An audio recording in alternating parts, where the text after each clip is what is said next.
Can you put a price on safety? The new regulation that could end up costing new homeowners thousands, all to protect your family from fire.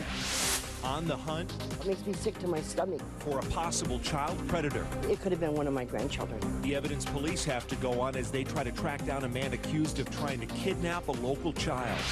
Wetlands Park, Saw the smoke was lit up orange, bright orange. up in flames. I was worried that we might have to evacuate. About 7% of the park burned 24 hours ago. How crews are already helping breathe new life into the scorched landscape. Luckily, winds were not blowing during that fire. However, wind advisories have been issued yet again. We'll show you when and where, all coming up in your most accurate forecast. Now, live, this is 8 News Now at 6. It is something no homeowner ever wants to experience. Everything they own destroyed in a fire, but it can happen in an instant. Here in the Valley, we're no strangers to large fires like the one that killed 85 people at the MGM Grand in 1980, or the one at the Las Vegas Hilton that killed 8 people the following year. We do thank you for joining us on 8 News Now tonight at 6. I'm Brian Loftus. And I'm Denise Valdez. In both of those hotel fires, the devastation forced changes in fire codes all across the country, requiring sprinkler systems to help prevent deadly flames from spreading. But when it comes to homes, the main line of defense is still just smoke detectors. 8 News Now reporter Sally Jaramillo live with tonight's top story, looking at how that could change, at least in the city of Las Vegas. Sally?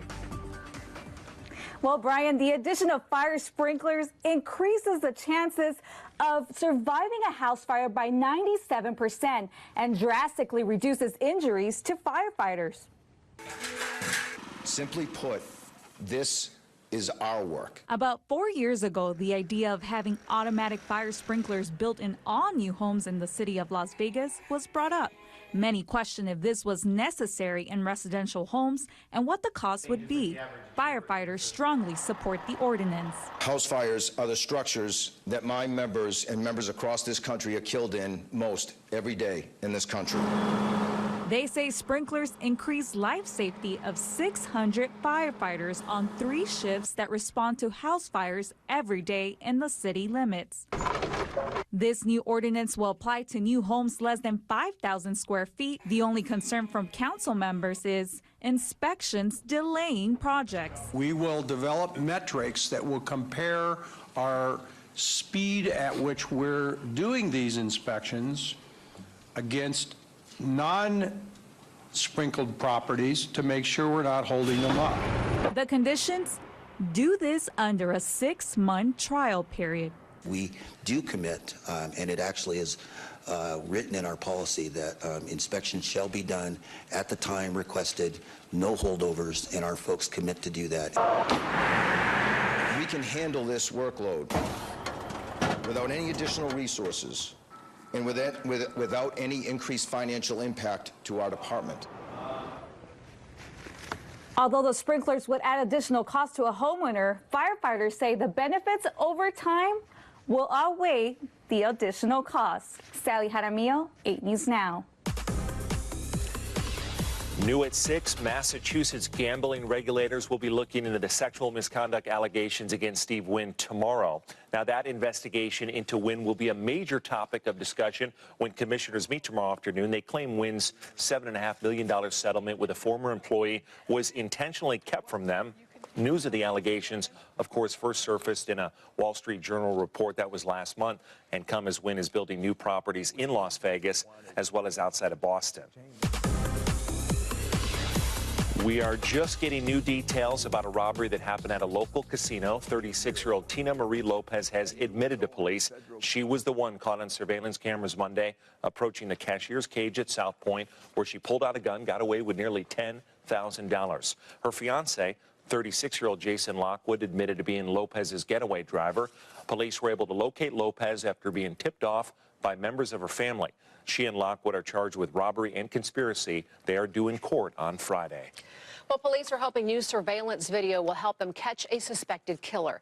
Take a look at this footage taken in an apartment complex near Vegas Valley and Nellis. Police say the man in the video walked up to an SUV and shot the driver through an open window.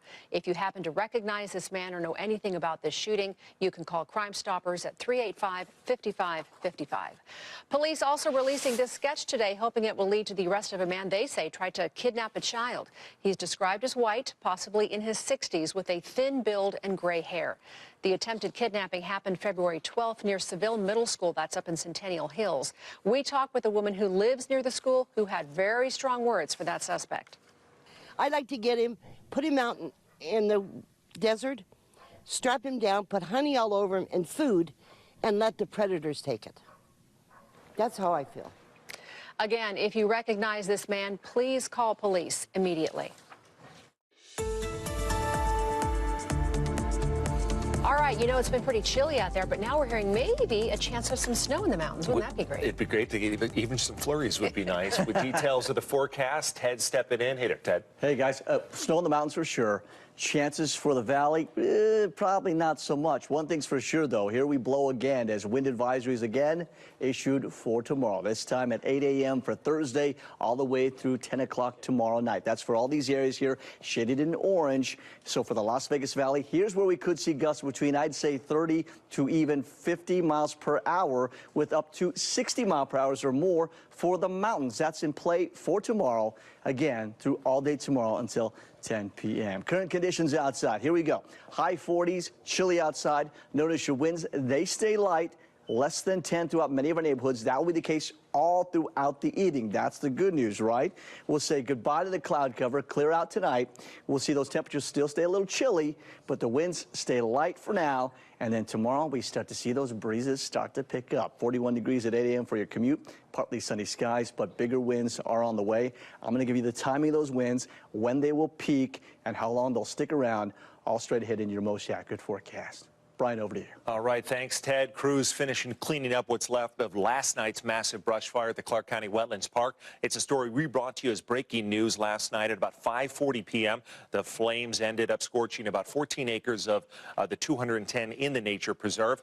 8 News Now, Kristen Drummond back on scene showing us the destruction and the plans to replace the habitat lost. Why did you want to come to the park today?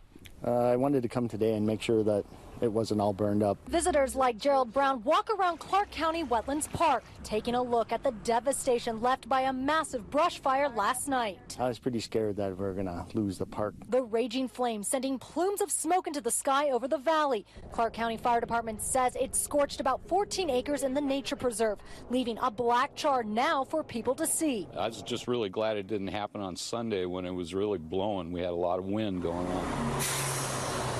Less wind last night, but still a scary situation for Stephen McQueen and his dad, who live next to the park at Tropicana Palms. It's right there. I mean, I thought the fire was right there on the other side of that wash. The fire didn't destroy any buildings or injure anyone, but did sear the common reed, a native but invasive plant in the park. Park staff credits the natural wet habitat for containing the fire, despite the dry reed feeding the flames. The reason why it didn't get bigger actually is because of the streams and the water that is here. Park staff already planning ways to replace the habitat lost with trees, allowing life to rise from the ash and let Brown and others eventually enjoy new vegetation. Kristen Drummond, 8 News Now.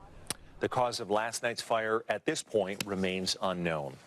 Still ahead at 6, making their voices heard. How local students are standing by their peers on the other side of the country who are bringing the gun control debate front and center on Capitol Hill. But first, we do want to say a big heartfelt congratulations to our own Christiane Klein. She'll be out for a bit because of this beautiful little girl, Livia Alexandra. Livia is 8 pounds, 6 ounces, 21 3/4 inches long. Both mama and baby are healthy and happy. And of course, so is Pops. Again, congratulations, Christiane, on little Livia. She is adorable. Yes, I think to myself, what a wonderful world. You're watching 8 News Now at 6. Today, President Trump hosted the first of 3 White House listening sessions designed to address gun violence and school safety. Now, the president spoke with students and teachers impacted by gun violence to talk about some possible solutions. Now, yesterday, the president announced he is taking steps to ban bump stocks, the accessories that allow guns to fire like automatic weapons and were used by the 1 October shooter. I appreciate you looking at the bump stocks yesterday. That means it is definitely a step in the right direction, and I think we can all agree on that. There's definitely a lot more to go, but I am just grateful that I'm here and we can try to work out something. We're hearing from so many well-spoken kids. Earlier today, hundreds of D.C. area students walked out of class and headed to Capitol Hill to call on Congress to pass new laws. A student-led march on Washington is planned for March 24th. Meantime, students here in the Valley are also making their voices heard, and that includes at Silverado High School in the southern part of the Valley. Our Patrick Walker spoke with students there who hope their message really resonates with others. Dozens of students walking out of class today, sitting in solidarity with teens across the country, saying if adults won't listen to each other about gun violence, maybe they'll listen to the kids. This was the scene at high noon, students locking arms and demanding stricter gun laws. We spoke with some of the students who participated today who told us they heard about it on Twitter and say it was a no-brainer to participate. Definitely. I know people that carry guns around and their parents don't care, and I think that's wrong. It's scary to think that something like that could happen because I couldn't imagine the place that I go to learn is somewhere that somebody would want to bring a gun and end lives. It's amazing how kids our age can pull together and do something like this, protest something that we believe in. The sit-ins were scheduled to last 17 minutes in remembrance of the 17 who died in last week's school shooting in Florida. Students hope someone heard their voices today, but if not, they tell me they are encouraged that at least their peers sat and stood with them in solidarity. I'm Patrick Walker, 8 News Now. Ted jumping up for weather time, and I do want to point out, Ted, I think Denise might have heard it. Coach Bill Lambier had a direct weather request for Ted.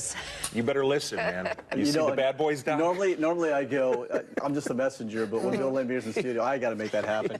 Which is why we had to bring up Detroit as a temperature comparison. You like that? Look at that. 50 degrees here. 41 in Detroit, so not too much of a temperature difference, but hey, they should be a lot colder than this, right? Mostly cloudy skies, 50 degrees for the high for the day today, like we said, Detroit. Does this work for you, Bill? Does this work okay? All right, good. Oh, thank you. 50 degrees for the high for the day today. I wish it could be warmer, and we all do. Unfortunately, that's just not going to happen this week. Next week, we'll crank up the heat just a little bit, put us right near average. Centennial Hills at 42 degrees, Aliante at 46. The east side, 49 for Sunrise Mountain. Same goes for Green Valley and Henderson, just a couple digits above that. 51 there for you. Anthem 46, Mountains Edge 48, Rhodes Ranch, hey, don't want to leave you out, also at 48 degrees. Outside of town, we're at 45 for Pahrump. Boulder City 45 degrees as well. We're in the mid-50s for Laughlin. Searchlight at 39. So here's our satellite and radar. Our radar's on here, and look at this, picking up just a few light showers out there in Barstow. Not a lot touching the ground, though. We're staying dry. We have clouds right over us that are starting to clear out. One disturbance has passed through. This is the second one. See it spinning here, affecting the Pacific Northwest. This will dive down. We'll see the effects of that by tomorrow. This is your Ted Said forecast. Those winds, they will return. Your gusts, 35 to 50 tomorrow. That's quite high. Friday, 25 to 40. Still windy on Friday. The impacts, we're talking areas of dust, wind chill certainly, and possibly some road debris. Shower chances, not too impressed by the shower chances for tomorrow. If anything, just isolated chances around the region Thursday and Friday with several inches of snow in the mountains. Yes, we need that. We need snow up there. 35 tonight. Partly cloudy skies. We're staying cold for this evening. Those winds up less than 10 miles per hour. But then we become windy tomorrow. Not necessarily in the morning. That'll be mainly in the afternoon. 56 are high tomorrow. Your gusts, like we talked about, 35 to 50. Maybe an isolated shower in the forecast for tomorrow. Mount Charleston, for sure, we're going to get some snow up there. 29 to high. Very windy there, where your gusts get up to 60, maybe 65. Snow showers for the mountains. Meanwhile, at the lake, chilly and gusty. Isolated showers, still a possibility. We're looking at those gusts between 35 to 50. 50. Not a good boating day for sure tomorrow. 52 degrees expected down at the lake. Here's your 7-day setup, okay? So wind on Friday. Your weekend, not bad, some sunshine, but I still am throwing in some light breezes in the cards for the weekend and Monday. Temperatures will improve a little to the low 60s early on the week. We get to next week, and we're right back at it again. More wind, chance of showers on Tuesday with slight chances Wednesday. High 50s for a high a week from today. But otherwise, hang on to your hats, batten down the hatches for tomorrow. Here we blow again. Yeah. It's that time. Some big time wind. Big time wind. And I'm just the messenger. I know. Yeah, exactly. All right, Vegas Golden Knights are certainly skating tonight. Yeah, it won't be long before the Las Vegas Aces dribble into their inaugural season. Chris has some big news in that area. Yeah, the WNBA holding its draft soon, and Vegas is going to be a part of that. First time in history. And speaking of big news, how about the Aces part of the draft? Not only that, but look at this. The big guy, head coach Bill Laimbeer, is in studio. He's got some big news. We say big, we emphasize that. Yeah, plus T-Mobile Arena will be rocking tonight. We'll go live. Golden Knights are skating against a former Las Vegas hockey coach. More next here on Channel 8.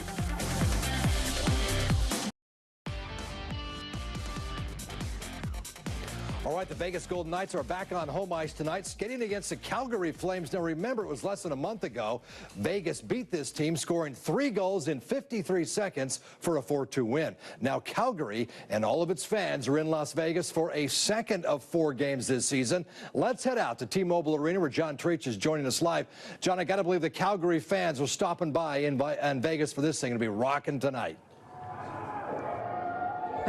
Yeah, this place is going to be amazing. Now, all year we've chronicled the first win, the first goal, the first time in first place for the Vegas Golden Knights. Well, here tonight we're lucky to have the first employee of the Golden Knights, Todd Pollock, the VP of Ticketing and Suites. First of all, when you were hired 3 years ago, what were your expectations compared to where they are right now? Yeah, I mean, I'd be lying if I told you I was envisioning, 18,000 plus people on a Monday night, but the community's rallied behind it. They love hockey. They love the Golden Knights, so it's no complaint. It's been incredible so far. And you don't use the word sellout, you say overcapacity. You're 103% of capacity. First of all, how is that possible? Yeah, so if you look around the arena, and if you can pan up here in our party deck area, we've got about 300 spots that you can stand and watch the game from up there.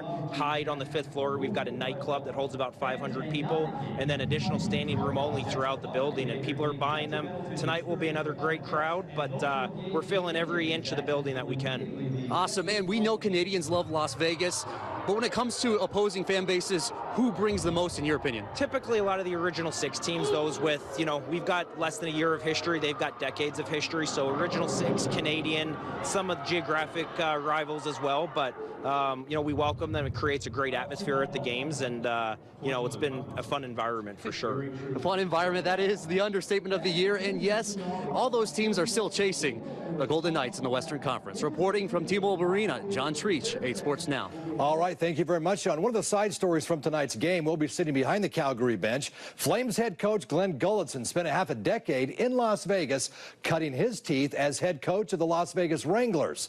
My, how things have changed. If you're going to start somewhere, there aren't many better places than Vegas. It was nice to be back. I got a few calls from some friends here.